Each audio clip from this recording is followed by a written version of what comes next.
get going. They're all going to come up here.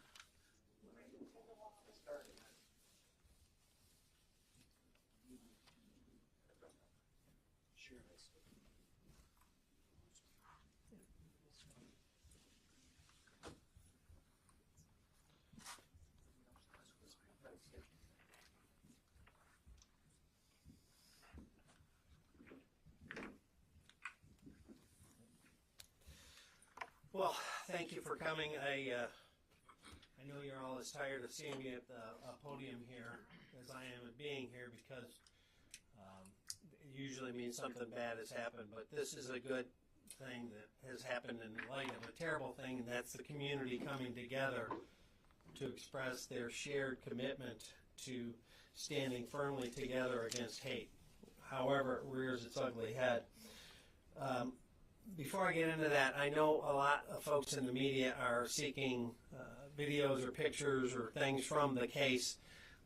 The case is still active, and so the video that was released without permission of the lead investigative bodies, and it's kind of put the community, I think, in a bad spot, frankly. I mean, imagine, if you will, if this was your home and somebody had broke into your home looking to kill your kid, and you saw a video on the news about it, how traumatized, re-traumatized you would be from that event. So a bit soon for that to be out there, and we'd encourage other folks to take a breath and balance their need to share video with how it impacts the victims and the investigation.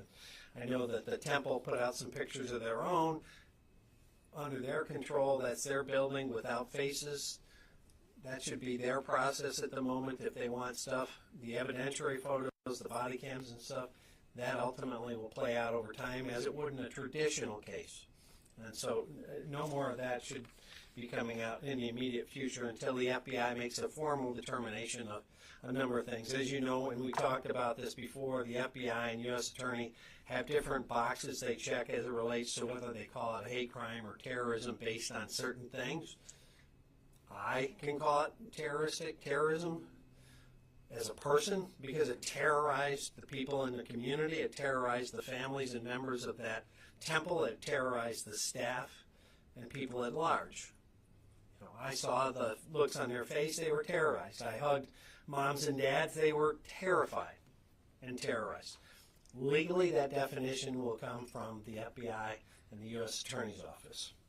So I just wanted to touch base on some of that because we're still getting requests from some media for pictures or photos, and that's not going to be coming out until the FBI makes that final determination, and it will be out in due time.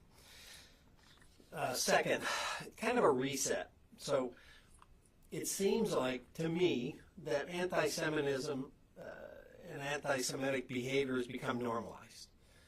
Not here, not with us, not with our team, and not with law enforcement in Oakland County, but across the country, it's been allowed, and that's unacceptable.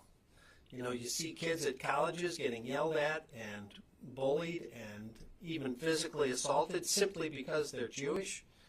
We as a community, we as a nation have to stand up. I don't care what party you're in. I don't care what job you're in, whether it's in public or private venue. We have to stand up and say, no, this is unacceptable. Because as this gets normalized, you'll see it play out in real world. The statistics are stark. Between 2020 and 2024, there was a 344% increase in targeted reported incidents against Jewish community and individuals. Now, again, any hateful act against any religion, any person, or any race is unacceptable and will be prosecuted to the full extent of the law. But we also know that of the reported incidents that were targeted based on religion, almost 70% of them were against Jewish people. And somehow that's become normalized. And 2025 and 26 now have even worse numbers. So we all need to stand up, again, public or private. If somebody in a private conversation says something anti-Semitic, you need to stop them. Because that begins to play out and embolden people and make them feel comfortable to say and do stupid, hateful things. And sometimes then people are motivated to take that into action and do criminal, violent things.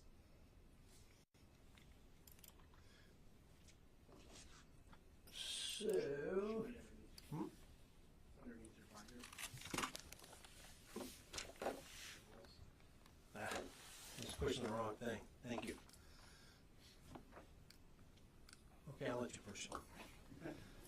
Give me the nod when you want it. Just the next slide. So, I give you this by way of example.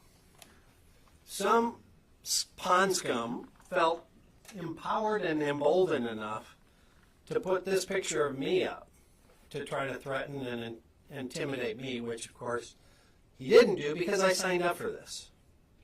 And by the way, the person that did this said a bunch of terrible things, not just against me, but against a lot of groups and individuals, who, by the way, was arrested today in Wisconsin. My point is this, though. If this person is emboldened and empowered enough or feels safe enough to do this for me, what does he do to a kid? What does he do to a Jewish family walking down the street? And that's because of the normalization of this. Watching this on television and saying, okay, I feel empowered enough that I can do this. Well, A, you can't.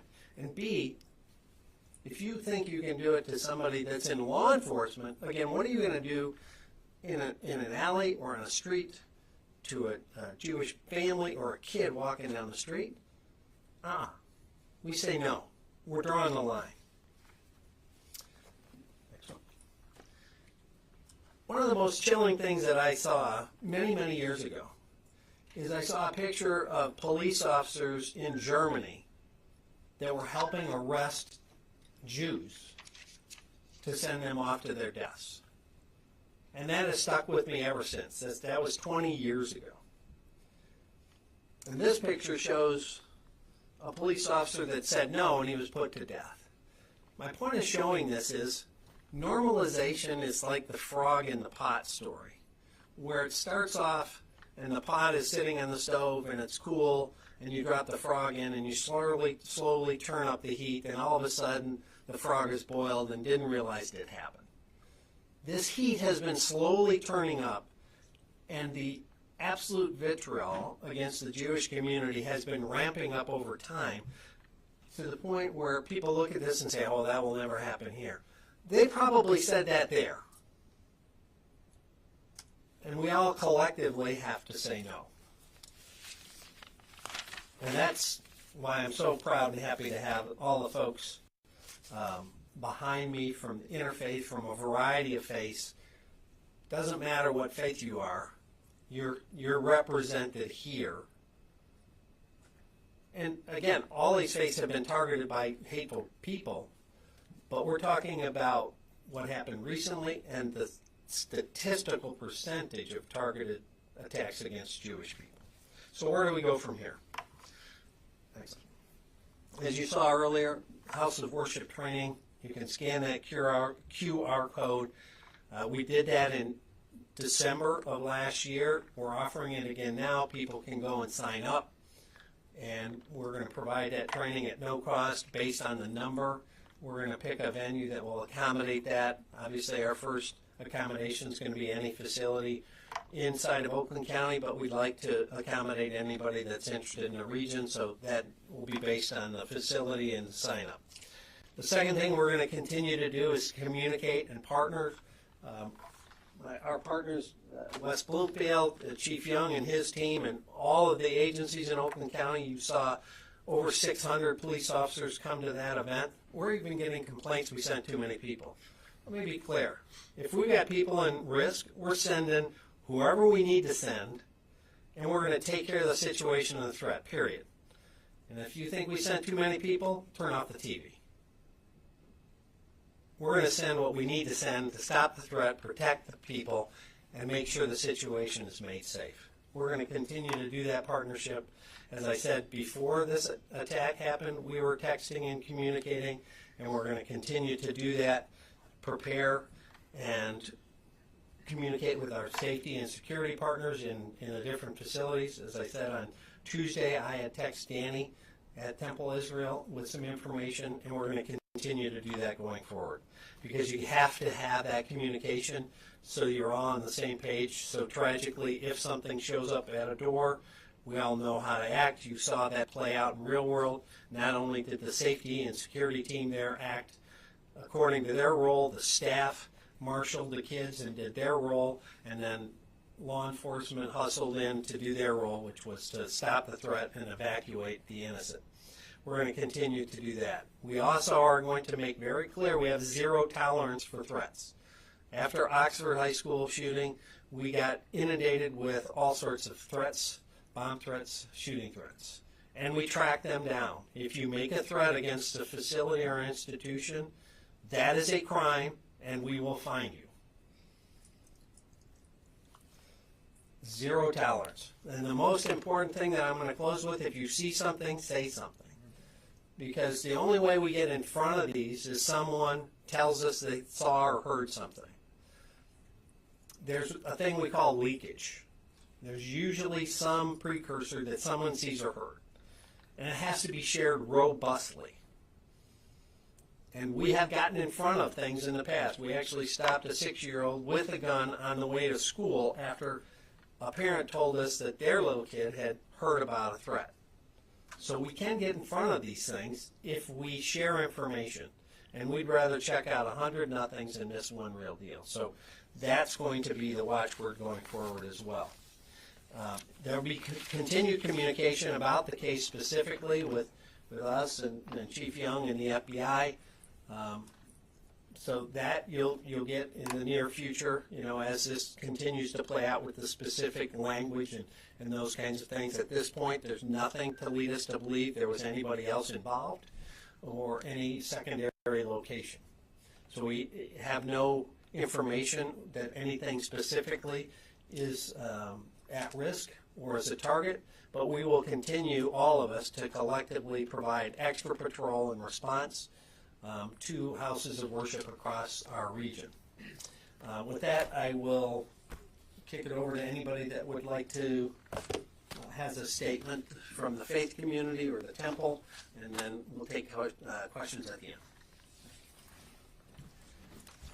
Thank you to Sheriff Bouchard, the Oakland County Sheriff's Office, all of our community partners and law enforcement. I am Rabbi Josh Bennett from Temple Israel, and I'd like to offer a brief statement on behalf of our community. As you know, 1 week ago, our sacred home was attacked when a man drove his vehicle through the front doors with nearly 150 children, teachers, and staff inside. But thanks to the swift and courageous response of our staff, our security team, and law enforcement, no children or staff were harmed other than consequential injuries. And for that, we are profoundly grateful. But we cannot mistake this moment of survival for true safety, because what happened last week at Temple of Israel is not random, it was not spontaneous, and it did not occur in a vacuum. This was the product of hatred that, as the sheriff said, has been allowed to grow in classrooms, in public discourse, online, until it became violence. This is not a statistic. These are our children. This is our congregation. This is our community. So we stand here today with the Oakland County Sheriff's Office because the fight cannot be fought by the Jewish community alone. It is not only a Jewish problem. This is a problem for all of us in Oakland County. It is a problem for all Americans. And anti-Semitism is a warning sign, because when hatred of Jews is tolerated, all of our communities will eventually suffer. To our congregation at Temple Israel, we will return. We will not be defined by the violence done to us. Rather, we will be defined by the values we carry forward. We are grateful for this community, for our partners in law enforcement and in our community, for every voice that has spoken out, and we ask that those voices do not fall silent.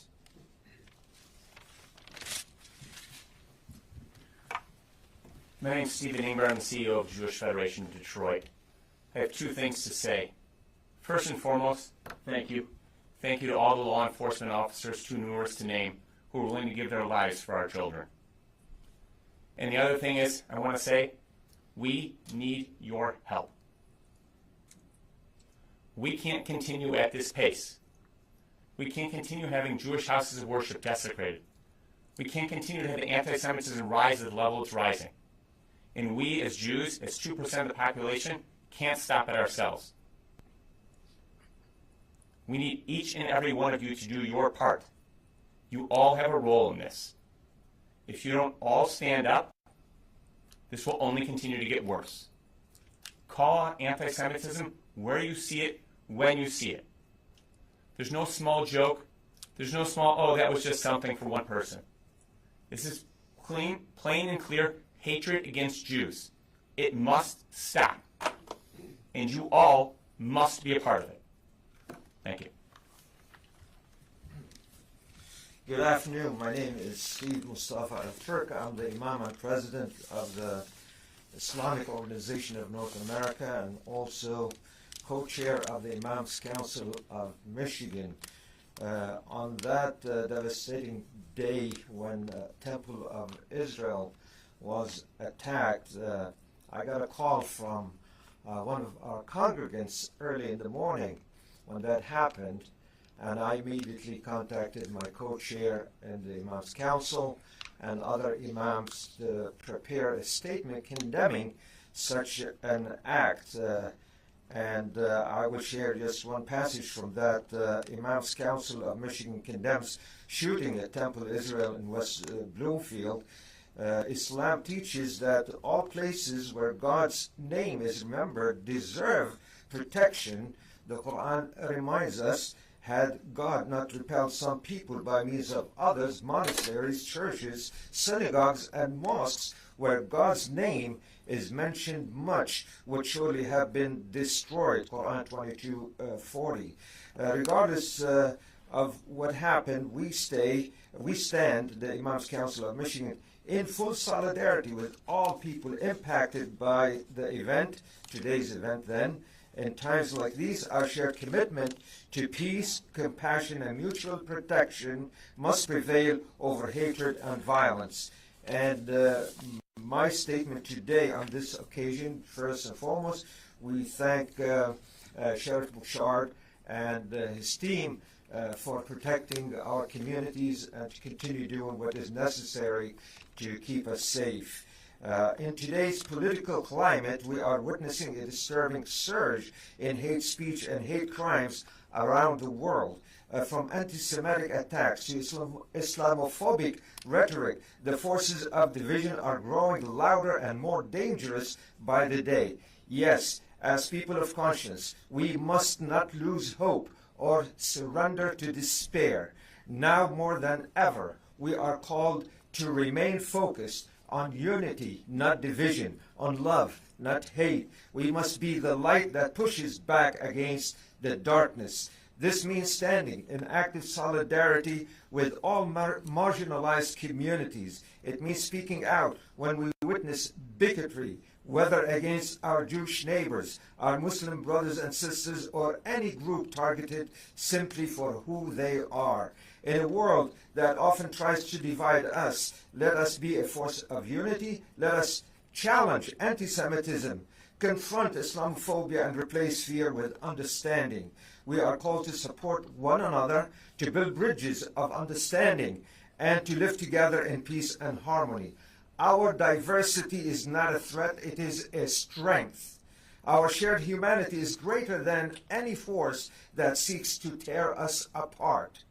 Silence in the face of anti-Semitism or Islamophobia is complicity.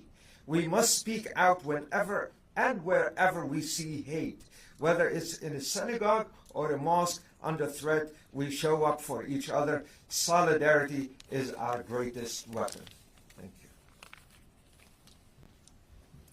My name is Bill Danaher. I'm the rector of Christ Church Cranbrook, right down the road from Temple Israel.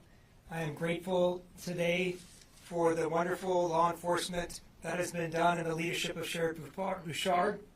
I'm deeply grateful for my brothers and sisters in the Jewish community. We are here to stand with them and to support them with love and fidelity for all that they are and all who they are. I am going to invite Christians as we move into Holy Week and Easter to engage in a self-audit of our scriptures, of our passages that we rely on to tell the story of Jesus' crucifixion and resurrection, of the practices that we put in place for generations to do an audit to make sure that we can cleanse the Christian tradition from anti-Semitism. It has constantly been noted by many scholars over the centuries that there is a subterranean river of interpretation within the Christian faith that runs in an anti-Semitic direction.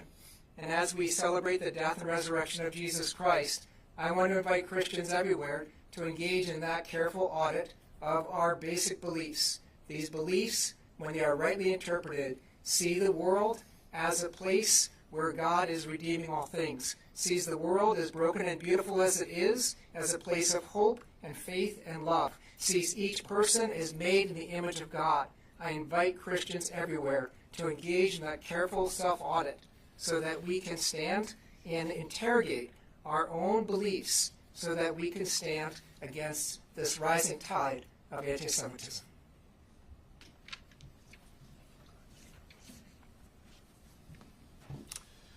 Good afternoon. My name is Greg Geiger, and I'm the president of the Interfaith Leadership Council of Metropolitan Detroit. And just a few brief comments. We certainly endorse those things that have been said here today. I want to acknowledge and express appreciation for the tremendous support the Jewish community has given to the interfaith efforts of our overall community for many, many years. And without their support, we would not be here today as the Interfaith Leadership Council. And we're pleased to be here in behalf of their needs and support at this point. I want to also let you know that they have been particularly helpful when other communities have been attacked, including when my own community was attacked a few months ago. They have been very solicitous and supportive, and I call all of the communities who are here gathered and represented to continue to show that same response as they have shown to others. And we're grateful to them for that.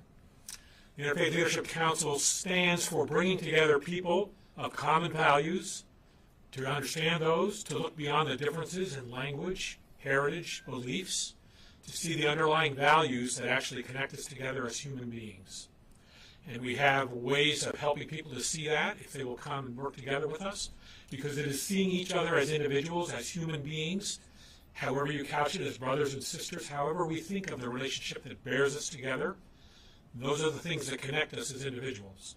And anti-Semitism flies defiantly in the face of the realities of who we are as people, as brothers, as sisters, as sons and daughters, as members of this community. And so we encourage all, as they have been, and those who may wish to be involved in this, to join with all of these here and with us to help that make that a reality. Thank you.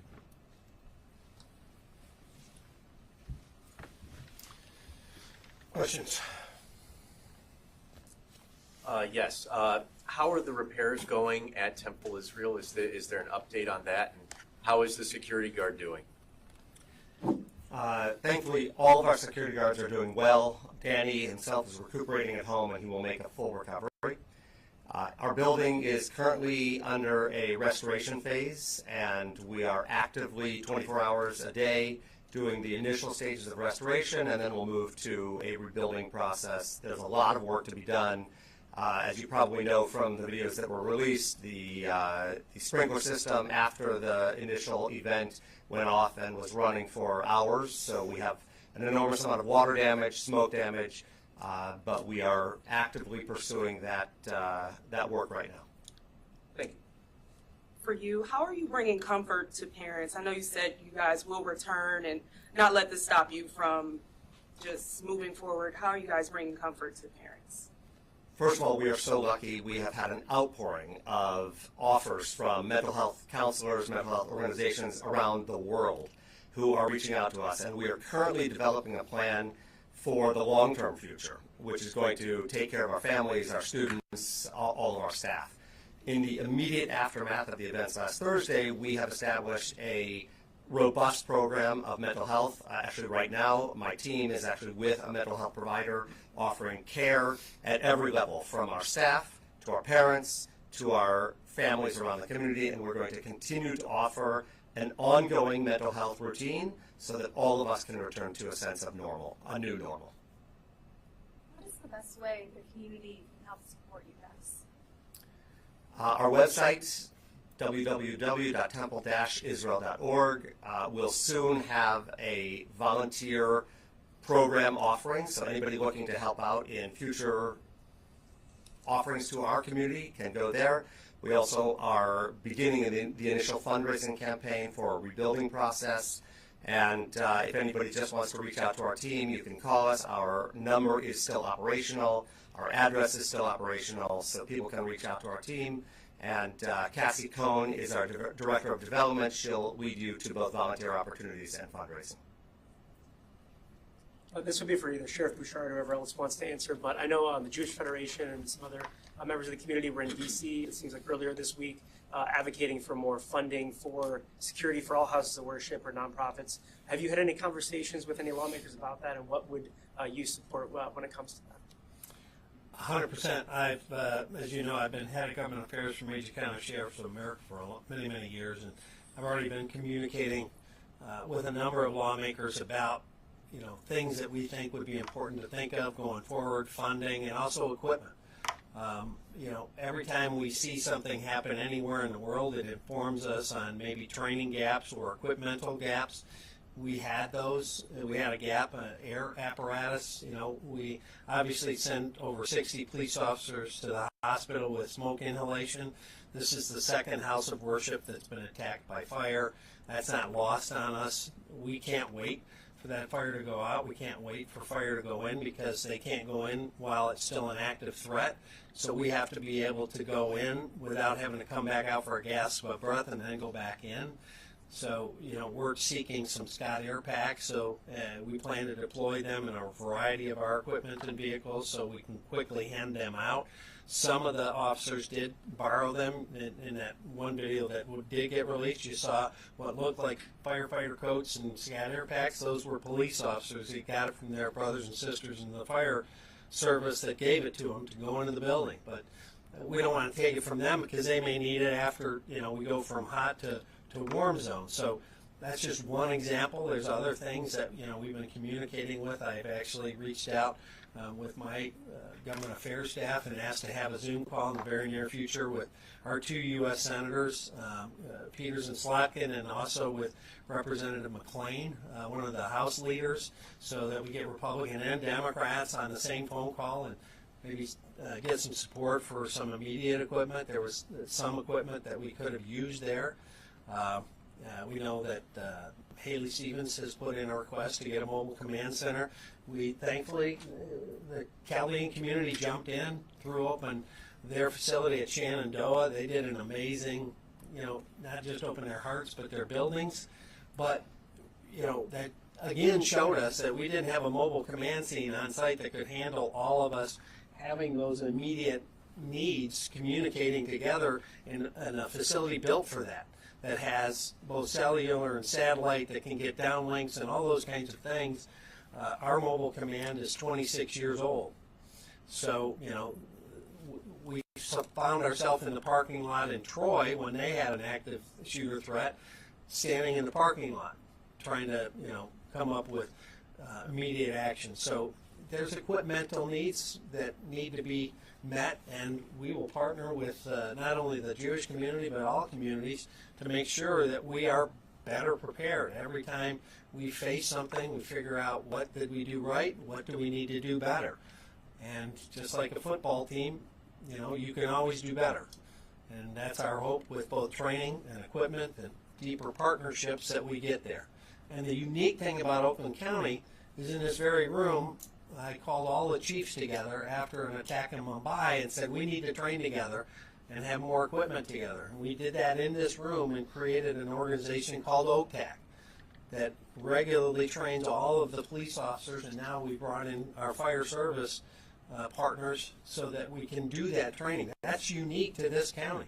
As I said, I've been president of Major County Sheriffs of America. We have a deeper relationship and partnership with state, local, and federal than I've seen almost anywhere, and that's going to continue. Long answer to your question, but I think it's multi-layered. When you have an event, you have to analyze it.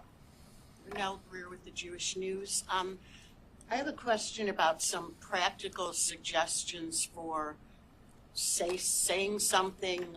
I was on a neighborhood forum next door, and people were talking about it, and one of the comments was the cops must really love Israel because they sent so many people there. And somebody quoted how many officers were sent to Oxford. It was almost the same. But how, I mean, that's just one, insidious example of it. But how, because I know people are afraid to stand up because some of these people are dangerous, as obviously we know.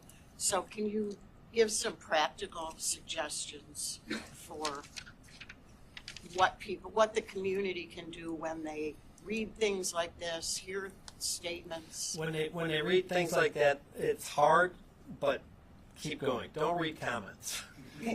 People get in their basement, they get empowered, they're trolls. They say terrible things because that's the state of our world today. Social media is terrible. You know, when you have people empowered to say things about situations they know nothing about, we didn't know how many assailants we were. We didn't know if there's secondary threats that were going to happen at that facility. We had no scope or scale of what we were going to be facing collectively.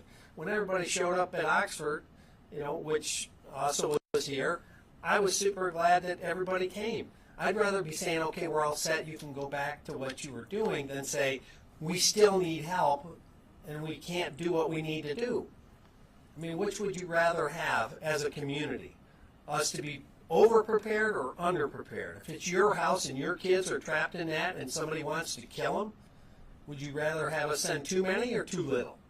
Simple answer, but don't engage as a person with them because you can't engage stupid. So if, say you're in person in a group and somebody says something like that, what? I mean, if we all are supposed to stand up, how Well, the answer is, would you rather have over-response or under-response? Would you rather see people die because they don't have enough resources on scene and wait for others to get there? Or would you rather have them get there and say, we got enough, and send them back? I mean, it's a simple thing. And the same person is probably buying way too much homeowners or renters insurance and car insurance, not anticipating that their house is going to burn down, but they're prepared for it. So we need to be prepared for whatever we may face. And sometimes we don't know what that will be.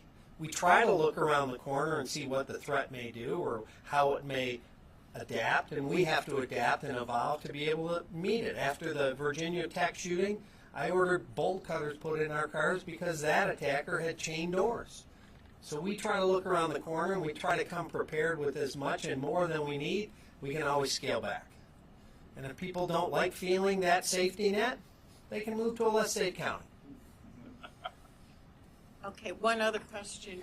I read from the ADL that more than half of the anti-Semitic, assaults, threats, whatever, had to do with Israel. So I don't know if maybe Rabbi Bennett can speak to that, but well, I guess in a general sense, there's no justification for trying to kill kids. Okay, well, of course. So I don't know, whether you blame it on something that's going on someplace in the world or not. I'm sorry. No, that's not acceptable. You don't go into somebody's house, or in this case a house of worship, and try to kill kids from 0 to 5 because something happened in another part of the world. You can't justify that crap to me, period. Sorry. But Ahmed. Yeah. Yes. Sheriff, the Director of National Intelligence yesterday, Tulsi Gabbard, testified to the Senate that a family member of the Temple Israel attacker was a Hezbollah leader. Are you able to confirm that? That was the first time the federal official had said openly on the record that there was a tie to a Hezbollah leader. Are you able to confirm that, or in your? Well, we had a lot of that information on the day that this was happening, but obviously, the federal officials are making the confirmation of some of the specificity as it relates to the individual or their family. So I don't really want to step on their toes on that, but obviously a lot of that's out there and pretty obvious. And just a quick follow-up. Fox News had... And I would also say on that point, just so you know, the ambassador from Lebanon sent me a communication immediately deploring this attack, period. hard stop. And then the second question, Fox News had released a photo of the suspect. It showed him with a long rifle, and they said that rifle was used in the attack, and that he also had text about martyrdom. Are you able to confirm that photo that was the same guy? Yeah, again, when we get into the evidentiary thing, we're going to leave that to the FBI and the U.S. Attorney because they have, again, very specific definitional boxes they check to whether this is a hate crime, whether it's terrorism, related to, was it motivated from abroad, where they're communicating all these kinds of things that they do. I think it was pretty obvious, but we'll leave the confirmation of some of that stuff to them because currently this case resides in their purview. Just 1 week after this, how do people of both the Jewish and Islamic faith, especially those who consider each other neighbors, come together and have these conversations with each other to try to start healing? Well, I think, everybody has to have that conversation. You can't hate in the name of God, and you can't kill in the name of God, regardless of your faith. And that's happened throughout history with all faiths, but that doesn't work. That's not the way God works. So any hateful, violent act is a perversion of a religion that perpetrates that in the name of their God, because God would not want to be murdering children. Sorry.